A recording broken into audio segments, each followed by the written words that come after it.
There's a chart I saw recently that I can't get out of my head. A Harvard business professor and economist asked more than 5,000 Americans how they thought wealth was distributed in the United States. This is what they said they thought it was. Dividing the country into 5 rough groups of the top, bottom, and middle 3 20% groups, they asked people how they thought the wealth in this country was divided. Then he asked them what they thought was the ideal distribution. And 92%, that's at least 9 out of 10 of them, said it should be more like this. In other words, more equitable than they think it is. Now that fact is telling, admittedly, the notion that most Americans know that the system is already skewed unfairly. But what's most interesting to me is the reality compared to our perception. The ideal is as far removed from our perception of reality as the actual distribution is from what we think exists in this country. So ignore the ideal for a moment. Here's what we think it is again. And here is the actual distribution. Shockingly skewed. Not only do the bottom 20% and the next 20%, the bottom 40% of Americans barely have any of the wealth. I mean, it's hard to even see them on the chart. But the top 1% has more of the country's wealth than 9 out of 10 Americans believe the entire top 20% should have. Mind-blowing. But let's look at it another way, because I find this chart kind of difficult to wrap my head around. Instead, let's reduce the 311 million Americans to just a representative 100 people. Make it simple. Here they are: teachers, coaches, firefighters, construction workers, engineers, doctors, lawyers, some investment bankers, a CEO, maybe a celebrity or two. Now let's line them up according to their wealth. Poorest people on the left, wealthiest on the right, just a steady row of folks based on their net worth. We'll color code them like we did before based on which 20% quintile they fall into. Now let's reduce the total wealth of the United States, which was roughly $54 trillion in 2009, to this symbolic pile of cash. And let's distribute it among our 100 Americans. Well, here's socialism, all the wealth of the country distributed equally. We all know that won't work. We need to encourage people to work and work hard to achieve that good old American dream and keep our country moving forward. So, here's that ideal we asked everyone about. Something like this curve. This isn't too bad. We've got some incentive, as the wealthiest folks are now about 10 to 20 times better off than the poorest Americans. But hey, even the poor folks aren't actually poor, since the poverty line has stayed almost entirely off the chart. We have a super healthy middle class with a smooth transition into wealth. And yes, Republicans and Democrats alike chose this curve. 9 out of 10 people, 92%, said this was a nice, ideal distribution of America's wealth. But let's move on. This is what people think America's wealth distribution actually looks like. Not as equitable, clearly, but for me, even this still looks pretty great. Yes, the poorest 20 to 30% are starting to suffer quite a lot compared to the ideal, and the middle class is certainly struggling more than they were, while the rich and wealthy are making roughly 100 times that of the poorest Americans and about 10 times that of the still healthy middle class. Sadly, this isn't even close to the reality. Here is the actual distribution of wealth in America. The poorest Americans don't even register. They're down to pocket change, and the middle class is barely distinguishable from the poor. In fact, even the rich between the top 10 and 20 percentile are worse off. Only the top 10% are better off. And how much better off? So much better off that the top 2 to 5% are actually off the chart at this scale. And the top 1%, this guy, well, his stack of money stretches 10 times higher than we can show. Here's his stack of cash, restacked, all by itself. This is the top 1% we've been hearing so much about. So much green in his pockets that I have to give him a whole new column of his own, because he won't fit on my chart. 1% of America has 40% of all the nation's wealth. The bottom 80%, 8 out of every 10 people, or 80 out of these 100, only has 7% between them. And this has only gotten worse in the last 20 to 30 years. While the richest 1% take home almost a quarter of the national income today, in 1976 they took home only 9%, meaning their share of income has nearly tripled in the last 30 years. The top 1% own half the country's stocks, bonds, and mutual funds. The bottom 50% of Americans own only 0.5% of these investments, which means they aren't investing. They're just scraping by.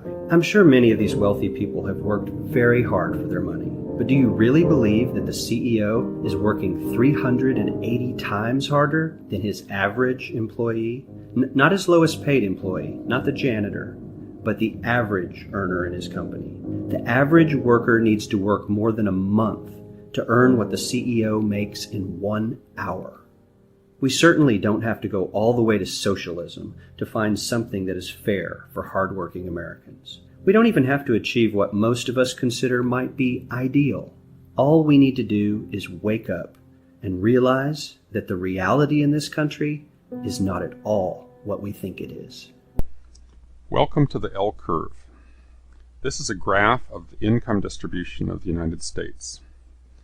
Picture the population of the United States lined up on a football field, with the poorest person on the far left and the richest person on the far right. The vertical scale on this graph is income, represented by stacks of $100 bills. Let's zoom in and look at the family on the 50-yard line. The median income in the United States, the middle income, is about $40,000. That would be a stack of $100 bills about 1.5 inches high. The majority of Americans lie along the horizontal branch of this graph. It's a long, gradual ramp from essentially zero at the far left to $100,000 at the 95-yard line. $100,000 would be a stack of $100 bills 4 inches high. At the 99-yard line, the graph rises to about 1 foot. This represents an income of about $300,000. When we get to the top 1/3 of 1%, 1 foot from the goal line, we hit the $1 million mark. $1 million is a stack of $100 bills 1 meter high. 1 meter is about 40 inches. From there, the graph rises sharply. As we zoom out, we see a tree on the left. This is the height of the giant sequoias, a pretty good picture of what $100 million looks like. The height of this frame is 1 kilometer, a little over half a mile. A stack of $100 bills 1 kilometer high would be $1 billion. Remember that a billion is 1,000 times a million. A kilometer is 1,000 meters. If 1 meter represents $1 million, a kilometer would be $1 billion. There are about 400 billionaires in the United States. It's hard to talk about income at this level because this kind of wealth doesn't come every month in a paycheck. This is almost entirely investment income. Most people make money based on their labor, but money makes money in our economy far more efficiently than what can be earned from labor. As we continue to zoom, we see there is a mountain behind us. The sequoias don't grow in Nepal, but this mountain represents the height of Mount Everest. It's a good picture of what $10 billion looks like. We come now to the top of the stratosphere and the top of our graph. At the 50-kilometer mark, we see Bill Gates' greatest increase in net worth in 1 year. His overall wealth rises and falls with the stock market, but was reputed to be about $100 billion at one point. Other families have comparable wealth. The Walmart fortune, for instance, is shared by several members of the Walton family, but their total wealth is even greater than the Microsoft fortune. As we zoom back in, try to take it all in. The next time some politician talks about tax cuts, ask yourself whose taxes are being cut and at whose expense. With those two videos seen, you can easily see why we have so much of a problem with our economy in this country. We need to reduce the amount of money that's piled for the very rich and get it spread out a little bit more evenly among the poor. The rich are getting that money by overcharging. Overcharging isn't illegal now, but, well, maybe it is now, but would make it very illegal in terms of trying to pile up more money than you can have with your income tax. So that alone will make a big difference, and that's kind of one of the things that we've tried to get across. And so if you don't understand all this economic rigmarole and how everything works, don't worry about it. The changes that we're making, I mean, then you perhaps understand why we're making the changes we're making. We're trying to get that pile of money that those overchargers have piled up and put in their pocket back into the economic system so that people can buy things and have somewhat of a decent life without starving to death, and, you know, in other countries being without water or food or shelter, which is insane. That's kind of what we're looking for. And then at that point we can go on. So now we go to jobs. And they said earlier, we suggested there were plenty of jobs for anyone who wanted to work. Plenty of non-governmental jobs, you understand? Will this be true? Let's look at some of the changes in business that will affect this area. First, we have one person again able to support a family if he or she works. Back like it used to be way back when. That means that both adults in the family won't have to work, and some won't. That reduces the number of workers in the marketplace. That reduction will give more jobs to those who want to work. Okay, there's the first thing. Second concept we're dealing with here is the fact that we have to work at all. Is it true that we must work 40 hours every week? Might we need to work only 30 hours or even 20 hours a week and still accomplish the same final results? Now, they get into that, and I mean, it's something that you got to look at. And they say that, you know, what is the problem? Well, you have been told that a job is 40 hours a week, and you know, you've been advertised to that that's how much you should work. Is that true? No. The truth is that we only need to work as long as it takes to get accomplished those things that need to be accomplished. Before the industrial age arrived, farmers and most other workers had to work far more than 40 hours a week. Now, why do they even say that? Because if you're working 60 hours a week and all of a sudden you're getting the same thing done for 40 hours a week, it proves that 40 hours isn't sacrosanct. It's sacred. It's not locked. So because, I mean, the farmer worked 60 hours a week and everybody was living and doing what they were doing, and then all of a sudden the industrial age and things got more efficient, and now we're working 40 hours a week.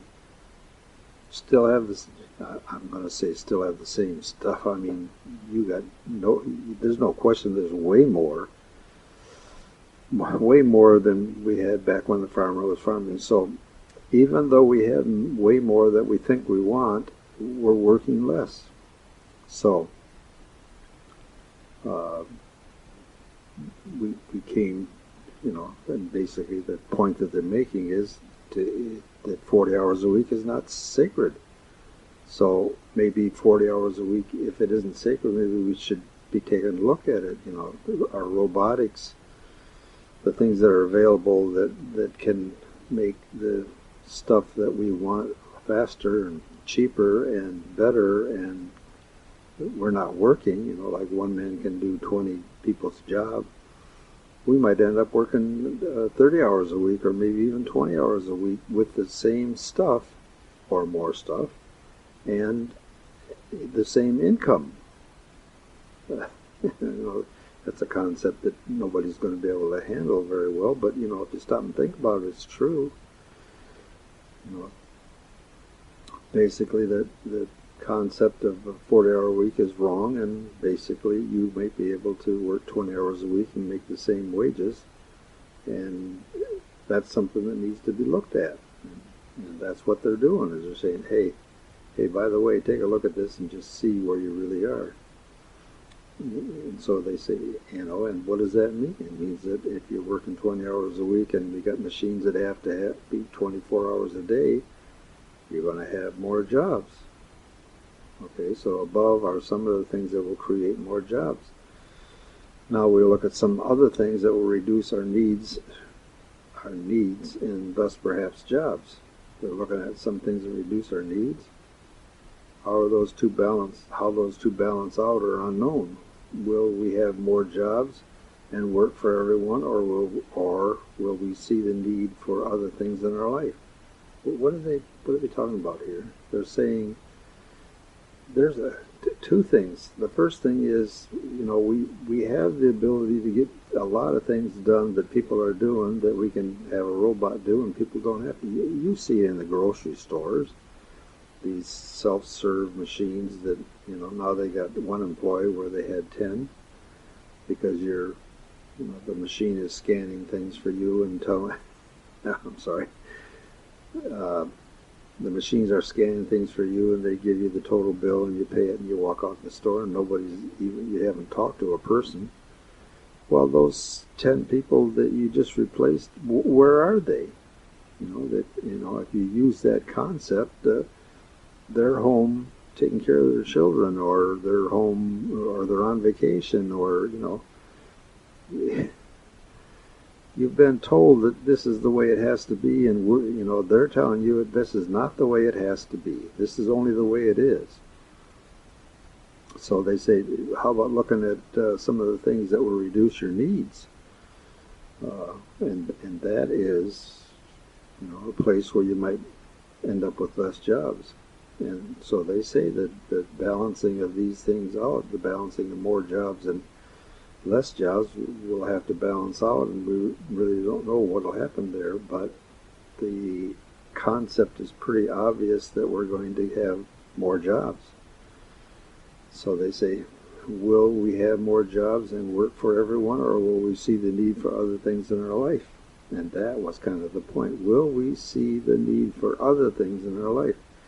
What happens if you don't have to work 40 hours a week to survive? What happens if you only have to work 20 hours a week to survive, or 30 hours a week to survive, and you got the same money or more money and the same ability to do things you're doing now? You got more time. If you have more time, what are you going to do with it? So they say, however it works out, the end result will surely be the reduction of waste in resources, and the reduction in waste of manpower and time. Also, reduce will be the frustration and stress and hidden taxes on our life. Remember all the games and hidden taxes just help those game players to live very well, while doing absolutely nothing constructive, and sometimes even making it harder to accomplish those things that need to be done. We've already talked about that. You know who they are. Understand that those game players are really your top paid welfare people getting tremendous income for absolutely nothing we need. They are also the ones who scream about other people who are actually getting welfare at a much lower rate, an almost livable rate right now. And yes, we know, you have been told how terrible those lazy welfare people are, and on and on. So advertising is pointed to those people that are lazy, good-for-nothing welfare people, and and the ones that screamed the loudest were who? The people that were working in welfare, taking the paperwork from those lazy, good-for-nothing welfare people, and not going out there in the field and doing any examination. They just had these cushy jobs where they make tremendous amount of money, and they don't do anything we need. So, like it is so often, the concept they always have is, you point your finger at these lazy welfare people, and 3 fingers are pointing right back at you 3 times, probably 4 or 5 times. You're taking the money from us and asking us to pay you for absolutely nothing. So aren't you a horrible welfare person rather than just a normal welfare person? And so often that's true. The game players are game players. They're not productive workers. Very bright people, and we want them to be productive workers. So get rid of that category of people that make so much money and don't do anything that's beneficial to us. And that's going to happen in this new system. So to get on with the examination of those things which are perhaps not needed, we'll begin by examining the workplace. In the workplace, there are some very curious things that we would make you aware of. They all seem to be related to the need to have common man working. This is one of those areas where they just slide over it and they don't. What did they say? They all seem to be related to the need to have the common man working. And in brackets, they say, in truth, if and designed effort, if you were to examine all man's life in this country, you would see a constant and designed effort to keep man's attention. Keep man's attention. What does that mean?